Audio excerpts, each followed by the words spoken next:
Monaghans Galway, located on the Tuam Road, is the leading dealership in Galway for new SKODA, CUPRA and Seat models. Now is the perfect time to order your new car or visit Monaghans.ie. You're welcome along to the Maroon and White pod. So I'm joined this evening by David Connors to look back on the Intermediate Hurling Championship final. Tynagh-Abbey are intermediate champions. Tynagh-Abbey will now go forward to represent Galway in the Connacht Championship. They play the winners of Gabriel's and Turin, which takes place this weekend. And they'll obviously play senior hurling. For Kinvara, it's disappointment, but huge amount of positives for Kinvara to take moving forward. David, if we're to look back on this game, a good intermediate final, it's safe to say. Yeah, really good intermediate final, Paul. Conditions helped, obviously, when you're playing it in November. You're always you're kind of waiting to know whether there's going to be a gale or it's going to be torrential rain. But I mean, it was in Kenny Park. It was absolutely perfect conditions. It was barely a puff of air. The pitch was in immaculate condition as well, which really helped. And there are obviously two teams that like to play hurling. They have a lot of good attacking talent as well, which made for a really enjoyable final. I really enjoyed it. Particularly in the first half, I was it was and even towards the end, I know Tynagh had a bit of an advantage coming down with the last few minutes, but it's kind of still entered the seat. Kinvara still had a couple of chances that were denied, and I think anyone that kind of went along to it, got value for their money anyway. If we're to talk about Tynagh, obviously they go up, and from just even listening to interviews and seeing the emotion from a Tynagh perspective on the pitch after the full-time whistle, it's just relief for this group to get back up senior hurling now. Absolutely, and when your 2 years of being probably touted in all corners of the county as being favourites, like that's quite a heavy burden and crown to wear, and then you come up short in the final the year before, and then that there's potential there that doubts can start to seep in. But in fairness to them, they've responded perfectly this year, but from that defeat. And on reflection, when you look at it, Ballinderry have been, really more than capable of holding their own in Senior B this year as well. So it kind of last year they would have been hugely disappointed, I'm sure, but probably people in a lot of ways underrated Ballinderry and their capabilities and the talent that Ballinderry had. So losing to them was no terrible performance or terrible result from Tynagh point of view, but I suppose it just have been and I'm guilty of it. I'm sure you're guilty of it as well. I'm talking about Tynagh, their management team, how good they were, the players they have at their disposal. I'm sure we all said that when Matty Kinney came in, this is, you know what I mean? It's essentially a formality, but that doesn't always happen. And intermediate championship has kind of shown over the last few years as well that you kind of have to lose one to win one. You look at a Hastrek, Clymer, Ballinderry. I'm sure I'm missing someone else there now off the top of my head. Even Tynagh now as well at the same time, a Tynagh-Abbey Duniry. That there was probably an element there that I don't know what it is. It's very, when it gets the business into things, it's very fine margins, and these small things can push you over the line. And maybe Tynagh got a bit of the rub of the green this year in terms of things that maybe they didn't did last year, and maybe that was the difference. They're an excellent team. They were more than good enough to go up last year at the same time, but it was probably a toss of the kind more than anything else between themselves and Ballinderry. I just want to touch on one Tynagh player in particular because I just think it's insane. Paul Killeen broke his hand in the quarter-final against Rahu Newcastle, and he's still managing to play with a broken hand. I can't remember many players who are trying to play with a broken hand in a club championship. Yeah, yeah. No, I actually didn't know that, being honest with you, because I happened to my going to the intermediate games has been minimum this year. But Jesus, if it's his left hand, he was pretty good in the second half of getting his hand up to catch a few balls and puck outs and things like that. He didn't seem to be showing much signs of it, but Jesus, if he did, it's a phenomenal turnaround, really. And I suppose it just shows then I suppose it shows the mentality of Paul firstly, and it shows I suppose his passion for Tynagh-Abbey Duniry and the cause. I suppose when you get to the business into things, you'll put yourself pretty much through anything to to get the result and do anything for the club and the parish and the team and his teammates, and I'm sure the management team as well. And huge credit to him. I suppose I don't know if medical advice would recommend it, but people people do mad things for the cause at the end of the day. So look at and you wouldn't have noticed Paul, being perfectly honest, at the weekend, looking at him, his performance as a whole. You wouldn't have noticed that he was carrying any major injury and anything like that. And that probably says a lot about him and the caliber he is as a player as well. Because you know what, he missed a couple of years there, didn't he, when they were in the Yeah, relegation? he was playing with Gabriels in London, so he could Yeah, potentially meet them in a Connacht final now if they were to beat Turin. yeah. So that's gas. Like, I suppose it shows the void he probably left behind when he wasn't available as well. You know, at that point he was probably the number six. Whereas now his probably role has changed a bit more. Has probably changed a bit more. But you know, maybe those relegation games, particularly the one that they lost, maybe, you know, I know it was fine margins, and you'd imagine Paul Killeen, if he had been playing with them, might have kept them up to that point. So look, at huge credit to him. I probably should probably over elaborated here, but fair play to him, you know, for lining out and doing it for the club and the parish. In fairness to Matty and the management team, compared to last year, like they've mixed things up when you think of it. Poor Brenny's moved into an inside role. Shane Maloney's went deeper. Mihal Powers went further back. Like it's not they haven't really brought in players, but I suppose they've mixed those players around in different positions, which has probably brought a freshness to it. Absolutely, and you can see that as well. And I suppose, like, a new position is probably, you know, it gives you a new sense of freedom as well at the same time. So, like, you mentioned Mihal Power there, like he was sweeping at the weekend for the most part. He seemed to be the loose man, and he was excellent at it. I thought he's really athletic and really strong. He gets himself about, so he's kind of one of the perfect guys. You know, if you were using him, and he's probably one of the younger lads as well. So he's the legs to get across the field.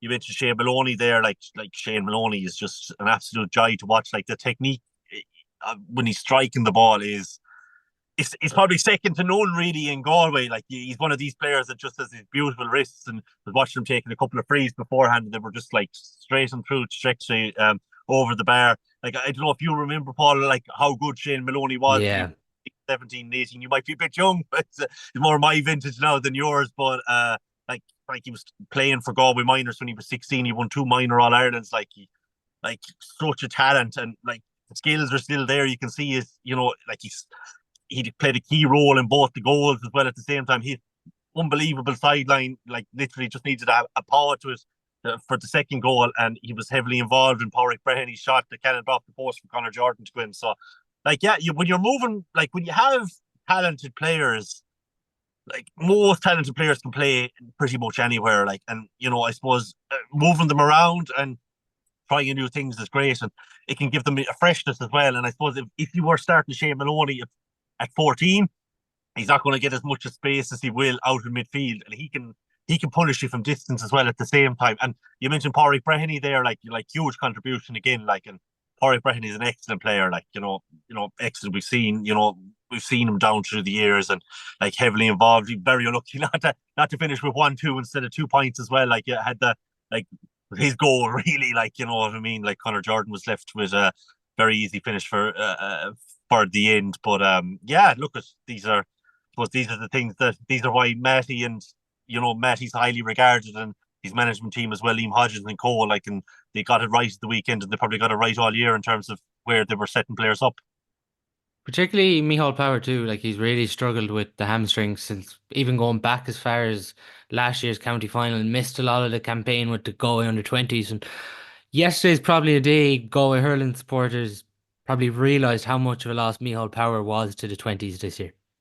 Absolutely, yeah, absolutely. Like, and I mentioned him there already. Like he's so athletic as well, and he's powerful. Like, and he's strong, and he can hurl. Like, you have all the elements there that you need for, a potential player for a Galway senior panel, or potentially down the line. You know what I mean? If he continues to develop, but like nagging injuries like that, they're very detrimental for, a young player as well, because essentially you're losing out on a year's development at the same time. But it looks like looking at him physically, he looks like he was in the gym. Maybe he wasn't, but like sometimes when you are dealing with these injuries as well, it gives you an opportunity to improve on other aspects. And I'm sure he probably did. Like, when you maybe couldn't be doing as much running as you can, maybe it's time to do a bit of weights, or whatever. Obviously, I'm not the expert on the strength and conditioning, but yeah, like absolutely, he was excellent at the weekend.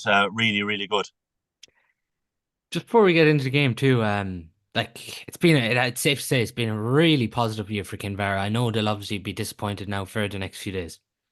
Absolutely, like it's been a incredible year. Like did anyone tip Kinvara to make a county intermediate final at the start of the year? I didn't hear too many people do it if they did, and they just kind of got it's kind of this wave of momentum, a good start, and you kind of keep it going from there. And like they're a really good side. Like I went back through it there because they won the intermediate title 5 years ago when they Yeah. did the big iron.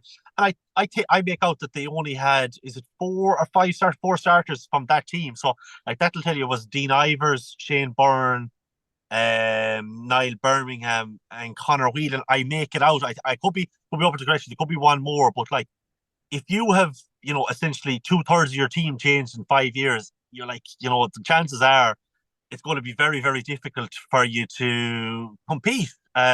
Because these lads take time to mature and grow, and like adult hurling is quite difficult as well to grow into. Like it's unforgiving a lot of the times, and it usually takes a player at least a year or two to kind of come to grips with it. And you think of the figures that they probably lost from those years as well. Like you're talking your Colm Cannons, like players like of that stature that have that are no longer involved either. So like it wasn't like they were replacing your run of the mill players either at the same time. So like it's been a huge, like it's a tremendous job they've done. Like Michael Helbert there, like what they've done and what they've managed to achieve, and like on the evidence of Sunday, you would say like, geez, there's definitely an intermediate title in this group. Another year where they'll develop physically, like they've all the tools there, like so tremendous players like Dara Helibert, Joshua O'Connor, Luca Danju. Really impressed with him at the weekend as well. And Money Moore, I'm only cherry picking a few at the moment. So tremendous year, like a lot to build on. Like it's disappointing to lose a final, but like they gave it their all. They didn't throw in the towel. They weren't in any way like Tina were highly, highly rated going in and well fancied, and probably would have been heavy favourites to win the game. And Kinvara pushed them all the way and really made a game for it. Really made a game of it, should I say? Considering where they came from last year too, like they're hammered in the quarter final to Mealy Gaircourt to get to a county final, like that shows where they turn things around in 12 months and another 12 months on with this experience. Like you imagine it's something they're only going to benefit from. Absolutely. Like, and now, like, you know what I mean? I suppose that would have been a dark day when you're hammered by Mealy Gaircourt. But, like, again, that was probably an element where there was a lot of young players involved at the same time. And as I said, it's unforgiving. Like, it doesn't matter if you're hurling senior, senior B, intermediate. When you're kind of making your first year or two at adult hurling, you're going to be tested, and you're going to just like trying to compete physically is massive. Is massive. Like you can have all the hurling in the world, but unless you can match up physically, you're going to be under pressure because you'll be bullied and taken off the ball quite easily. So it's like for me, if I were Kinvara management or supporters or even players this year, I would take a huge amount from the year. I really would. I would be saying I'd be dying to get back into training this year, and I'm sure, like in the similar way at the Tynagh-Abbey Duniry, you just need to dust yourself down now. You like you're good enough. You're really really capable of you know coming through this championship and really making a statement. And then kind of once you get up, then there's very little between the even the top teams in senior B and the top teams in intermediate. There's literally nothing between them. So like once you build a bit of momentum, then you'd be hoping to kind of make the transition up to senior championship as quickly as possible. And there's no reason given the players Kinvara have, and like they're going to add a couple of more next year as well. Listen, Dara Burke, you know what I mean, the fullback Yeah. at the mind here, like he'll be a huge addition. Looks like a big strong man, and I'm sure there's a couple more as well that I'm probably not aware of. But they're everything seems to be in a good place. I think that was their third county final as well, wasn't it? Between everything, so signs are good. They're doing a huge amount of development down there. Things are good. Like when things are good off the field, generally things start to turn on the field as well. And like I think we're gonna like I wouldn't be surprised to see Kinvara senior B next year, or the year after, and maybe with it making a serious tilt for senior hurling then after that. It still did feel like I got the sense from watching it early on. It took a while for, I suppose, both teams to get their actually first score. The first score didn't come for 5 minutes, but there was just kind of two frees early on for Kinvara that they didn't get.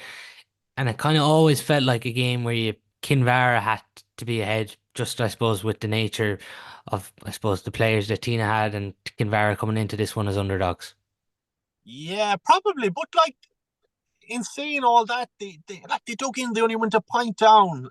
Like they were only a point down at half time when it looked like the game had potential to run away from them, and they held Tynagh-Abbey Duniry scoreless for the last 7 minutes of Yeah. normal and injury time, which was fair going. Like their scoring efficiency in the first half would be something I'd probably point at in terms. I think they scored 8 points out of 18 attempts, like which is, you're like given the conditions that were there on the day, like it's not good enough. Like and like you really need to be in a final. And as you said, Paul, you did mention there, as underdogs, you need to be taking your chances. It doesn't.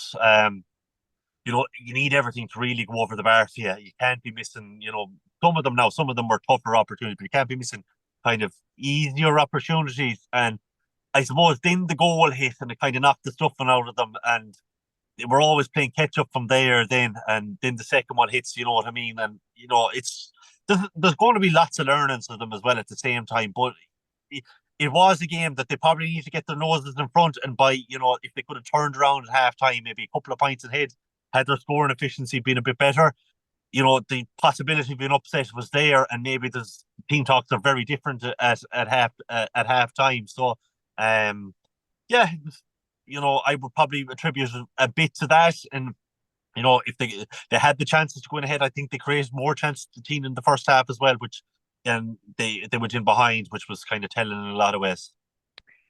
There's one moment in 14 minutes where they go long and Brendan Lynch, just he does like to come out, it's safe to say, but Michael Curtin has the ball and he is going to kind of lob him because Lynch is off the line. And like if they get that, it's huge, and obviously it just goes over the bar in the end. Yeah, yeah. These are the fine margins, aren't they? Really, like it's just, you look back on the regrets of that. Like, I must say, like, I was massively impressed with Brendan Lynch at the weekend. I thought he was class. Like, really, like I haven't seen a whole pile of him. Truth being told, but like his distribution, he's really, really good, and he made a couple of important saves for the finish as well. I think it was a close range, wasn't it Dara Hellebert free, and the follow up as well at the same time. I think he got out to that. So, but yeah, they're like in finals, Paul, as you know yourself, like it's fine margins. Like these things can go for you. And I suppose that's where I mentioned earlier. I suppose Tynagh-Abbey Duniry, they had a slice of luck this year, whereas maybe they mightn't have got it last year. That maybe last year against Ballinderreen, that nestles in the back of the net, and you mean it's suddenly a different game. Brendan Lynch, yeah, also really impressed with him.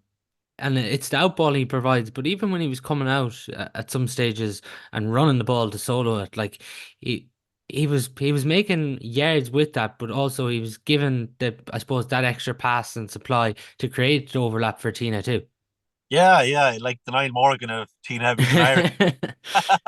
Duniry. Yeah, again, like I already mentioned, like I was really impressed with him. Like I'd be like he's clearly a fella that's worked a lot on the craft of goalkeeping over the last few years, because like his distribution was excellent. He's brave as well. Like a lot of the time, like most of the goalkeepers you chat to, like in hurling, they tell you they're a bit mad. Like it's like anyone that's going to stand in it, and like you need to be a bit mad and a bit brave as well. Like, and he definitely has the bravery. And I suppose like if you make a mistake, like kind of he strikes me.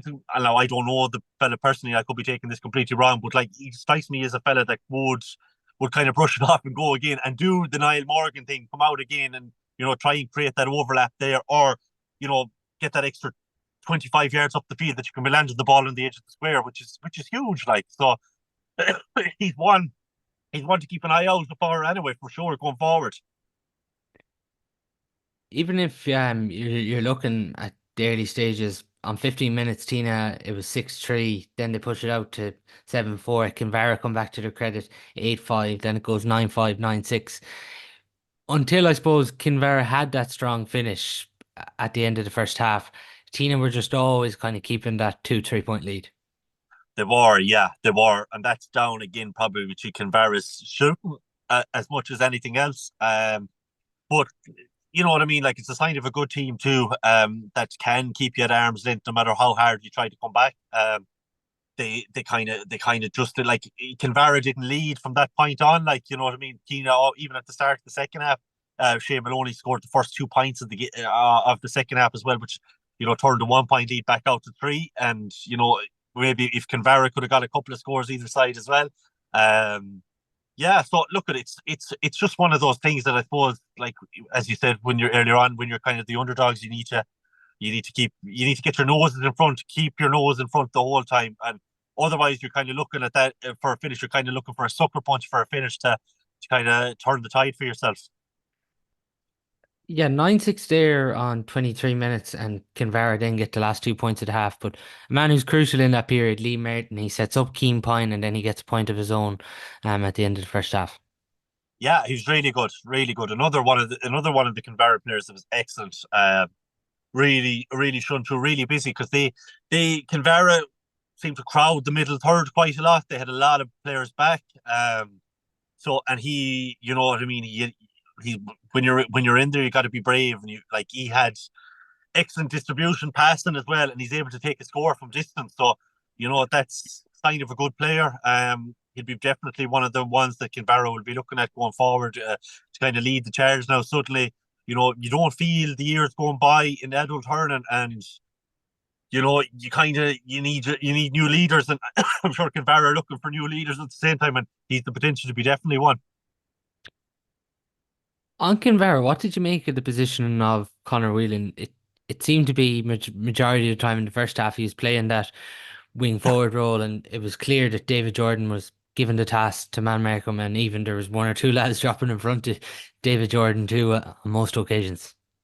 I must say, like I mean this in the most complimentary terms ever. Like for David Jordan, like David Jordan was excellent. He was a pest. Like, and I don't mean like you know a naggy pest that's constantly pulling out a wheel. And like he was fair, he was hard, he was disciplined as well. Like, which is not easy to do on Conor Whelan. Like there is some times where you have no choice, but you have to foul him, given he's so strong, so quick, and he's so well able to win his own ball. But like if you told Tynagh-Abbey Duniry management beforehand that Conor Whelan is only going to score 3 points, like you would have taken your hand off with that, like in an instant. Cause given like he's an all star, like he's you know he's one of the best forwards in the county operating at this level.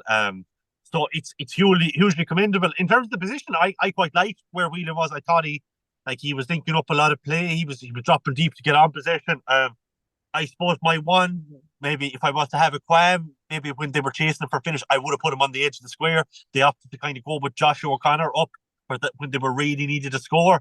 Like I would have probably tried to create a bit of space there and try and deliver some ball into Whelan. But other than that, I quite liked the positioning of him. I thought like it's probably where like if like you the ball in like you're when he's going to play in full forward, there's definitely going to be Neil Power is definitely going to sit in front of him all the time. Whereas when he's out of the half forward line and towards that middle third, he can roam around and get on a lot of balls. So, like I thought David Jordan did as well as would be expected from him, and like you know, like it probably wasn't Conor Whelan's best game either, and that a lot of that has to do with how good David Jordan was on him. And David Jordan, in my eyes, would have been a live contender for man of the match. So that will tell you how good a performance he had on the day. And to the credit Kinvara, like you're saying at halftime it's 9-8. You're saying Kinvara, they need to come out here and they need to get back into the lead. It's Tina who race into the lead 11-8, but to their credit then Kinvara get it back on level terms at 11 points apiece. Yeah, like that's like you think then like so you've come back and you like I'm sure the message at halftime, strong start now in the second half would have been the message from Michael Halliburton and Michael Cummins and co in the Kinvara dressing room, and then you can see 2 points and it's back out. You know you're playing catch up again, but then they reeled off the next 3 points to draw things at 11 each. So you know like again like that's you know shows a sign of a really good team and maybe a team that are probably more mature beyond their years as well, and more probably a little bit more mature than I'm giving them credit for. And you know, it's not easy. It's not an easy thing to do, but to reel back the favourites like that on a county final day. So um, you know they deserve huge credit for digging in and you know and pushing another way. And maybe if the goal doesn't go in, maybe if the goal isn't created, maybe we have a different finish. But I suppose the first goal probably was the key scoring things, Paul, wasn't it? Really? Yeah, and it's even when you see it, Connor Jordan gets that goal as you mentioned. Porrick Breheny was coming through, he hits the post. Jordan's there, he's alert like every good corner forward. that just keeps them ahead 115 to 15, and then Thomas Murphy gets that goal. I suppose from a Kinvara perspective, it's a bit kind of they're kind of sloppy goals in the end, aren't they? Yeah, there are the sloppy, but there's not much you can really do. Yeah. Like it's the like it was a lovely. The first one was a lovely flowing move. Like it was really nice to watch. It was, if you saw that at an intercounty level, it wouldn't have been out of place. Like it was all the key figures doing it. Like as in, like Shea Maloney involved, Breheny shot back for Connor Jordan, and I remember chat just on Connor Jordan. Like I remember chatting to Aaron Constantine a couple of years ago before the championship. I was doing a preview for the paper, and he was raving about Connor Jordan and how good he was, and how good he'd been during the league and in challenge matches. And I know they really rate him highly up there, so it was good for him to get a goal. You know what I mean? A huge goal on the county final day. And I actually thought Thomas Murphy as well, like he was really effective. Like his goal might have been the prettiest, or he might have maybe known the most about it, or where it was going to go when it kind of bounced off his hand. But like he was really effective when he came on, and he kind of added another dimension to their attack. So, having options was huge, and both teams really did use their bench at the same time, which is not always the case when you see in the intermediate championship. So, I suppose both teams would be happy with that at the same time. And it's very easy analysis, Paul. I suppose goals win games, and you win the game, what, 215 to 16 points. It's very easy. It was 216 to 17 points. I don't have it offhand now, but it's very, it's very easy to see where the game was won and lost. Was Johnny Conroy's point at the end? Was that scored a match for you? Yeah, and like Johnny Conroy is like, it's not the first time that Johnny Conroy has done something like this. Like he's fantastic. Like every time you could say all the Tynagh-Abbey players on paper, they're really, really, really good players. Like, and Johnny Conroy's been a stalwart for Tynagh-Abbey for so long, and would have been really strong player underage as well. And you would have seen him bit him in schools hurling and things like that. He would have been really, really good. And I suppose he spoke afterwards, and his point was excellent, and I would agree that it was the score of the game. So I'll start with that. But it was very funny, and I don't know did you hear it afterwards, but he was doing his pre-match speech, and he compared Matty Kinney to Brian Lohan. Brian Lohan is God in Clare, and Matty Kinney is the Messiah in Tynagh-Abbey Duniry. So he performed just as well in front of the mic as he did on the field with his 4 points, and those 4 points were crucial. And if your centre forward on the day is contributing 4 points from play, you always stand a good chance. So fair play to Johnny as well. No more than Micheál Power or David Jordan, he was very much in the running for player of the match at the same time. Like you could say all of Tynagh-Abbey and Irish players had a really good game. Like all the key players, I couldn't think of anyone. In fact, the whole 15 I thought played really, really well, and you couldn't pick too much faults to them. So they'll be delighted with that in a county final, that most of the players nearly performed to their potential.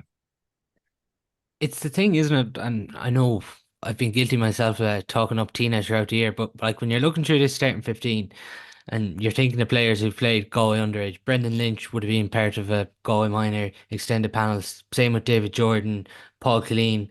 That's three players. Then Ben Moran would have Galway minor and Galway under 20, under 21 experience. Then you have Port Breheny, obviously, and Shane Maloney, who've lined out with Galway all the way up. Connor Jordan would have been part of extended underage squads, and Micheál Power, as we mentioned as well. Like that's eight players. It's half your team who've been part of Galway squads at some stage of their careers.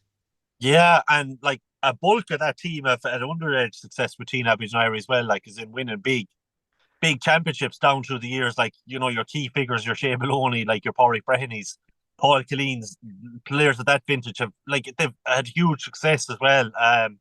When Yeah, they it were was an under 20 last year. Matty, I remember, was involved with the under 20s last year. I'm not sure exactly what grade it was now last year, but like to win that just shows as well. Like, Absolutely, and it just when you were winning championships like that, like it feeds through to the adult team. Like, and like I don't mind like if you're winning an A, if you're winning an A1, if you're winning a B, if you're winning a B, like success breeds success in any club. Like, and at the same time, like it's probably not every player that's going to make it from your under 20 B winning team. Like, but like if you can bring two or three players like that, it can be massive. And as you said, Paul, like there's huge experience in that team too. Like it's a very experienced team, and like on paper a high quality team. Like and like it wouldn't be beyond the realm the possibility that like Tynagh are there at the business into the Senior B Championship, given the players that they have in paper. Like, and you can see what winning championships in the past, what winning intermediate championships in the past has done for clubs at the same time. So, like, if they could go on now a bit of a run, even in a like a Connacht series or an All Ireland series, it would be massive. It would be massive for them. Is the difference like if you compare the two finals, they come up short last year against Ballindreen, but I know the goals played a factor um at the weekend, but the way Tina managed and controlled the game in the second half, there's definitely more control compared to last year where maybe it got a bit chaotic. Yeah, and I suppose it's the case of finals, or what I mean, take on their life of their own, and maybe they were able to control that a bit more because they were against a team that's probably not as experienced, whereas Ballinderreen would have been there, done it. They would Most of that Ballinderreen team would have hurled senior B levels. Do you know what I mean? Like, so they would have they would be more adept to it than this Kinvara team. And maybe at times, maybe when if Tina were building a bit of momentum, Kinvara player might have been no harm for him to go down. You know what I mean? Go down, with some kind of injury just to break momentum. And no, not that it was the case of that either. But I will say maybe like in terms of decisions as well, I thought maybe at times maybe Tina got a couple of rubs at the green. In terms of decision making from the match officials, and that's can be the case in finals too. And it's a very small sample size in terms of decisions, so you're not going to hold that against them either. And uh, I suppose they probably are more controlled, but like they're an experienced team, Paul. You would probably expect that to be the case, and maybe they probably would have come away last year, and that would have been one of the things they learned that they needed to maybe just calm things down. And like I will say, could hear me all power. And even though he was one of the Rioga figures, he was doing huge organising from his position in terms, and Gian adds up further up the field as well at the same time. So maybe having him back there, and he's clearly a vocal player. It's someone you need, someone like that in the sixth position to kind of just orchestrate things and point if somebody needs to go somewhere quick and to get things done. And maybe that's a position that suits him, and maybe it's a role that suits him as well at the same time. For Matty to come back, obviously second year, it shows great admiration for the man too, like because he went from the intercounty back. I know it's back to his own club and it was in the intermediate grade, but like I'm sure there was other offers there for Matty Kenny around various clubs or maybe even counties too. But he came back to, I suppose, basically get his club out of this hole and get them back up to senior hurling where they belong. Yeah, because and even at that, like Johnny Conroy kind of referenced that when Matty came in, like they were in a low place. Like after you're relegated, you know what I mean. You would be in a low place, but I suppose it shows the mark of him as well and how much the club means to Matty Kinney as a whole. Like you're definitely whatever about if you don't like. I'm asking you if you remember Shane Maloney when he was minor, but like you definitely don't remember Matty Kinney when he was lining out for Abbey Duniry, like, but like. Matty Kinney was like a free scoring forward. He was a fantastic club player, one of the very best club players that Galway's ever seen. Like, so, like I'm sure, like, and they would have had a lot of near misses as well in their time when Matty would have been playing. Like, they would have been very, very, very unlucky. Like, so, like, he knows what it means, the hurt of defeat and things like that. And like, and when you can bring someone in that's done as much as Matty Kinney has in the game as a player, as a coach, as a manager, it's going to give you a job, and then your own as well, which I think is worth, it's worth its weight in gold at the same time. If you have someone of this caliber in your club that you can call upon, and they're willing to come into you and work with you, like, wouldn't that make you run through, you'd run through brick walls, and this Tynagh-Abbey team would run through a brick wall for Matty Kinney. And I wouldn't put the defeat down last year, as anything other than they were facing a really good Ballinderreen team. Like like it wouldn't be down to that. And like they put it right this year, and it shows the mark of them to bounce back. And it shows the mark of Matty Kinney and the management as well, that they stood around the second year, and they had unfinished business, and now they have more unfinished business in terms of an All Ireland, a kind of championship, should I say, and maybe a possible All Ireland series, and then they have a tilted senior B. So like when you have success, it's easier to keep management teams at the same time. So you'd hope that Matty be there next year for them again, and drives them on to the next level. There is that thing, I suppose. It's probably down to I'm fairly sure since Ormore Mary we haven't got a win as a Galway club in the Connacht Intermediate Championship. Tureen have went on to dominate this. And from a Galway club perspective, I suppose we say it in football a lot that we don't like to see Mayo win, but when it comes to hurling now, like I suppose we want to see a Galway club like Tynagh-Abbey push on now. Yeah, absolutely. And I suppose Tynagh-Abbey Duniry are like on paper. You mentioned all the players there that they have. Like you'd imagine, they are good enough to give Tureen a really good rat. Like Tureen are, are at that level as well, though. Like they're really, really good. They're used to winning now at this point as well. It's become accustomed to them.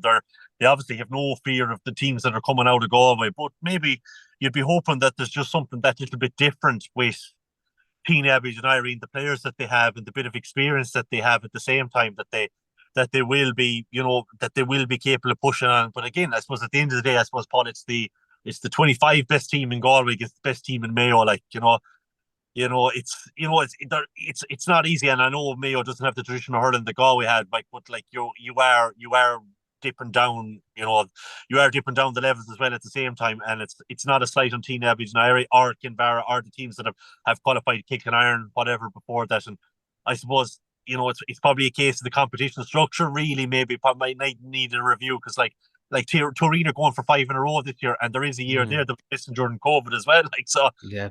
as a Galway standpoint, like there's clearly an issue there in terms of structure. Would I you don't. like to see it as just senior and intermediate and I suppose scrap senior B and make it 16-16 and then I suppose whatever's left over into junior then? Absolutely, yeah. That's like to me, like that makes the most sense. Like it's, you know what I mean. Like it's, I know teams are very, very proud of their status and stuff like that. But at the end of the day, it is only a name. Like I think, after winning a county tie, like Athenry this year, like for them to go, like Athenry now, for them to go on a run would be, if it was to be the case that was an intermediate, and I'm not taking anything away from Tynagh-Abbey, they won what they won, like, but if we were sending Athenry hypothetically this year, like, you are sending you're sending your 17th best team Yeah. instead of your 25th, like, so obviously enough. And I don't think there is a massive amount between Tynagh-Abbey and Athenry. I'm not saying that at all, but it's just they probably, they have been exposed to a higher level of hurling and playing better teams. And like I think if you had a 16 team intermediate championship, it would be an amazing competition because there's so little between, your Athenrys and your Tynagh-Abbeys and Ivies that it would make, it would be completely wide open from start to finish. Now, there might be a gap between the top 3 or 4 and the bottom 4 or 5, but everything else in between would be so even. Like, you'd probably have a case like, say, if you were taking your semi-finalists and even a couple of the quarter-finalists, you'd have a really good competition there, and I suppose you'd be going forward. I personally think it's something that needs to be looked at and probably something that needs to be addressed. And like we should have clubs competing in All Ireland Intermediate Championship and All Ireland Junior Championships as a knock-on effect to that. And and for the good It of would rise the standard of all three grades across the board. absolutely. And it's at the end of the day, Paul, it's only a name. Like, Yeah. it is only a name. Like, and you are where you are at the end of the day. Like, if you are where you are at the end of the day, you are where you are. Like, you can't make any bones about it. Like, if you know, like like I was part of the management team there a few years back, but at the right second team in the intermediate championship. Like, and I really enjoyed it. Like, and no problem saying like they were hurling intermediate or anything like that. Like, it's not it's not the end of the world if you're an intermediate club, and it's not the end of the world if you're a junior club, provided you're getting, a good calendar of fixtures and you're playing good teams, and you're playing teams at your level. And by winning the competition, you have a chance to go further. Like, we should be looking at that, the opportunity to go and compete on Ireland stage and possibly play in Croke Park. Like, it has to be worth its weight as gold. And going for the long run of Galway hurling, I personally think it would be more beneficial. Like Senior B is a nice competition, and it's been really good for what it is. But like at the end of the day, it's just kind of a purgatory in the sense that you're kind of stuck there. And like, if you go up, you're only going to you're only now competing in the Tom Canlin Cup. Like, whereas like at the moment you're Senior B, and like you're not really a senior team if you're not competing for the Tom Cannon Cup, if you get me. Like, no matter no matter how much bells and whistles we kind of add to it. And I know there's a lot of clubs out there that won't agree with me, and I suppose that's their right. And I suppose democracy at the end of the day votes for that in terms of these meetings and the county board meetings, in terms of when restructuring comes up. And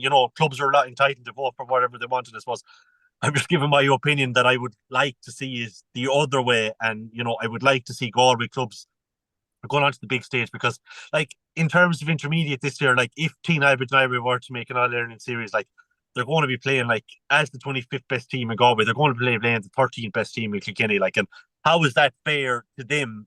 You know what I mean? Or fair to anyone? Like, like it's a huge advantage in terms for a Kilkenny club in terms of getting their hands on All-Ireland silver. And we saw the boost it gave a team like Thomastown last year, where they won intermediate, and this year they won Kilkenny out senior wise. Like, so that is there. But look, we definitely won't solve it anyway, Paul. And till I get installed as head of Galway GA, a dictator or something like that, I don't have the power to change it. It's a good point though on it, because obviously we had Senior A and Senior B and they used to interlink into one competition and it was 12 and 12.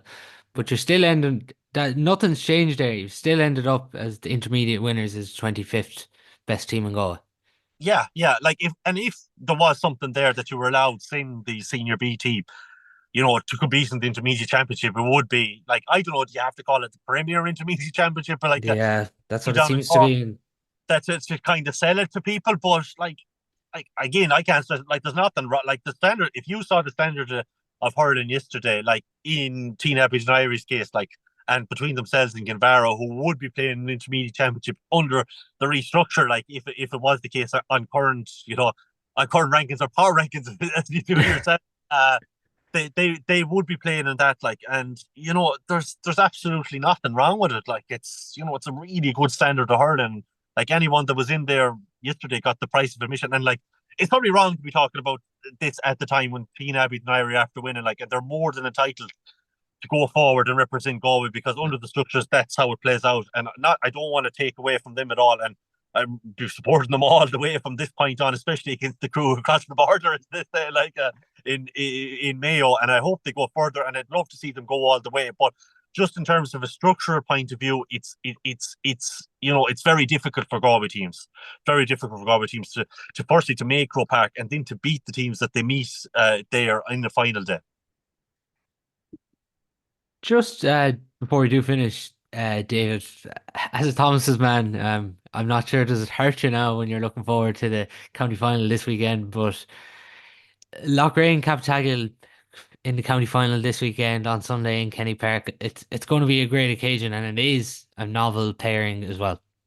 Absolutely. And I suppose firstly, look at, like, as a Thomas's man, like, even in defeat the last day, you couldn't say anything. Like to the group of players, like what they've achieved for our parish, and the parishes of Peterswell and Kilcrease has been unbelievable. Like, we never ever could have imagined when I was growing up, hurling, and Thomas's were intermediate, and they were kind of maybe yo-yoing here or there in between things, like, to go on and like to win all this, what this group of players and management teams have done for the club down through the years has been amazing. Like, and like you couldn't be, like, just as a supporter, you couldn't be prouder of what has happened. And like, I like when Smith Capital people after the match last and shook their hand and said best of luck, and like, they deserved their win on the day. I'd have no complaints. They were the better team. They deserved to be in the final, and in a similar way, Loughrea deserved to be in the final as well. So you said it's going to be a novel pair, and I'm actually really looking forward to it. I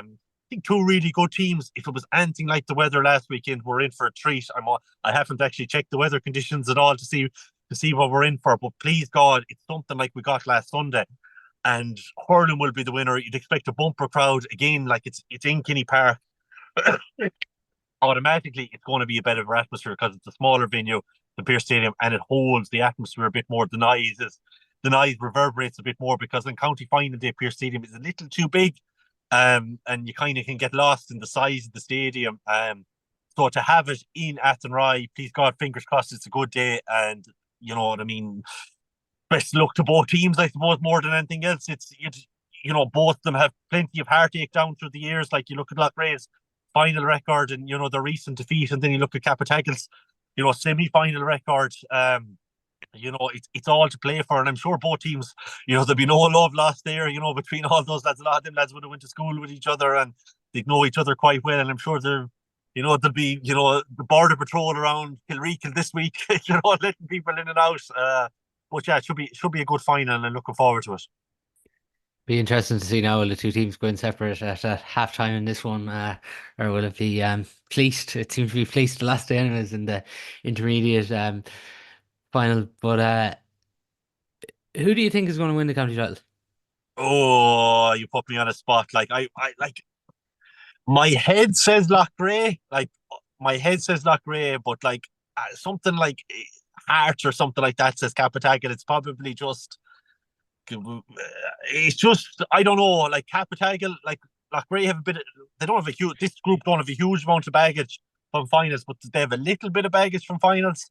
And Capitagle probably can approach it with nothing to lose. Like if you're going on form throughout the whole year, you would probably the smart money would say Loughrea. But like Capitagle are dangerous. They have really good forwards. They're quite balanced. Like some of their youngsters have really stepped up this year. And then like there's the element that Loughrea are missing probably two of their key forwards. They're missing Martin McManus, and Jamie Ryan hasn't started the game yet. So I am I'll be going round in my head all week over this, Paul. So look, I'm going to be one of these boring feckers and just say, look, hopefully it's a draw and we get a replay and we get and no, I'm sure the teams don't want that, but please God, that's like I'd love to see these two teams, serve as up a cracker and maybe hopefully a second day out as well at the same time. The scenes are going to be incredible though if we do have a winner in today, isn't it? It will, and it's it's been such it's only Loughrea's for a club of Loughrea's tradition, and number of finals they've been in and everything like that. Like it's still only going to be, if they do win, it's still only going to be their third. And then for Cappy, to win your first ever, if they did win it, to win your first ever Galway senior title would be, beyond belief. And I'm sure, I remember in 2012 when Thomas did it, and just the feelings are just unbelievable. You just couldn't put it into words. And, I'm sure we'll have, I think we're going to have a bumper crowd, I'd say, for anyone kind of getting there. I'd imagine getting early. And if you like if you like getting the good position in the stand, you're a good position in the terrace, I'd say you want to be in there quite early to get them, because I'd expect we're going to have probably one of the biggest county final crowds we've had in quite a while, given probably the appetite for success in both clubs as well, and given just the neighbourly, rivalry there. And I suppose with Thomas's success over the last few years, I suppose there was probably, there was ever since an inevitability, but probably when you have a team dominating, it doesn't do much for the competition either at the same time. So that element of intrigue and how two teams are going to perform in the final day is it's going to be really interesting. It's crazy to think too the winner of this is in an All-Ireland semi-final. Absolutely, and that is for two teams that haven't been there for Loughrea's case for quite a while, and Cappy haven't been there since kind of their intermediate run. It's a huge opportunity. There is a massive opportunity. You just look at the teams that are falling every week. Ballygunner were, Doon really put it up to them at the weekend, but you'd expect Ballygunner to still win Munster. You're probably looking Thomastown have the experience from the year before in terms of Kilkenny. With the run of so they'll have fine tuners like that. But again, it's the first time coming out of a senior champion. For a Galway team now, it is really, really, it's an opportunity that, they can celebrate. They have, it's really set up for Galway teams in a way, you have time to celebrate your county final, then you've maybe time to take a week or two off, and then you can kind of face into the block of training again. And the both management teams, they're so professional. I'm sure they'll be well able to deal with that as well. And, they'll know when to give them a time off. And there's just the right amount of time that, that the celebration is out of your system and you can refocus. Whereas, you'd feel sorry for the likes of Doon from Limerick at the weekend, where they had such a quick turnaround for them that they didn't have a chance to. There was probably beer still, coming out of the system, midway through that second half. Whereas, the Galway teams won't have that. And we're fortunate in a lot of ways. And there's huge opportunity. And if either of them come out, they feel they have a real chance of it. Like I know Loughrea from I checked it after the semi-finals after the semi-finals, and they were automatically installed as second favourites for the All Ireland. So that'll tell you that'll tell you what the how weighted it is towards the Galway teams and how much of an advantage we actually have in terms of that. But yeah, it's a huge opportunity for them. But they won't be thinking about All Ireland series until maybe a couple of weeks afterwards when the beer has started to dry out of them and they've done celebrating. Yeah, absolutely. It's a huge occasion to look forward to this weekend. We will have a senior hurling final preview later in the week, but that is all we do have time for on today's show. Again, congratulations to Tynagh-Abbey Duniry on their success and commiserations to Kinvara. And thanks a million to David Connors for coming on to this week's podcast.